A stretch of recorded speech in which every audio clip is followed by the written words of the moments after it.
I know the collegiate fans have seen a lot of Ron Baker, but Ron Baker, a nice finish there in the run by Tarzus by being so careless there at picking it up.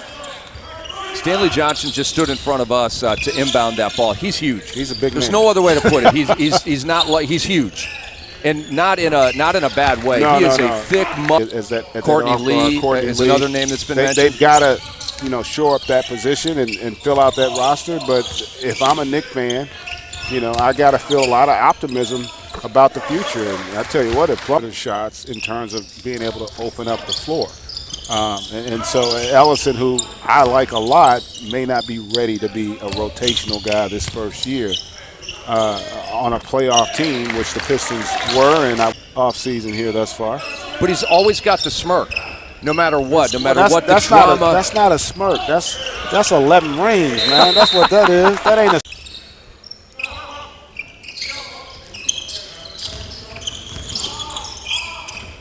Here's Avila. Yes, and he strokes a three, plus a whistle. So, and Avila just into the game. Don't you love that? NBA careers, careers overseas on the line, and this guy right into the game, whaps a three. He plays with a lot of confidence, doesn't he? Well, he should. The guy's a winner, too. He's won at every level. He's been very successful. He did it at Arizona that 1 year. And that's nice your guy, to GA. see, Alice. I really. And Jordan Baczynski with the bun on top. Remember Scott Pollard back in the day? Yeah, he's got a little. He'd rock it. And then Steven Adams a little bit. Baczynski in white here, number 45. And Plumlee hits. Avila tried to dive and get that loose ball. Here's Ellison, and it's blocked by Tokido. But he does have some athleticism. It's Tokido there with a beautiful block. Ellison wanted a. Down. From Tokido. The lead is back to 10 for Detroit, and Lorenzo Brown just threw it up and in. Ellison with the loose ball, and back come the Pistons, trying to build on their 11-point lead.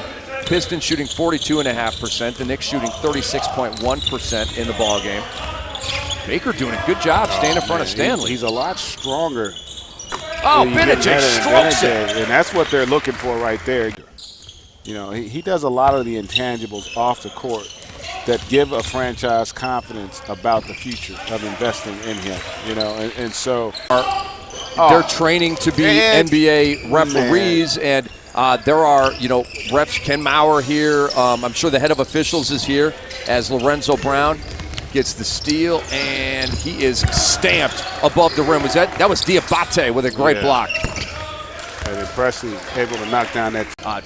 3 quarters won, so they've got 3 of the 8. If they win this quarter and win the ball game, they will get the full 8 points. Well, I'm going to go out on a limb. I really think they got a chance to win the game. You like their chances, even after that jumper by DeJuan Summers. And it cuts it to 20. I'm going to go there. I'm going to just go there. Up over the next 2 or 3 years. You're not going to always find that transcendent player that is going to be able to come in and change your franchise day one. You got to have the patience and wherewithal to develop them to ultimately reach their potential. And he's right there in last year with Westchester of the Development League. Baczynski with the follow slam. And that, if they're going to have a chance to get back to contending in that Western Conference. And Mike D'Antoni, the offensive-minded head coach of the Houston Rockets, as Ellison just splashes in a fadeaway baseline.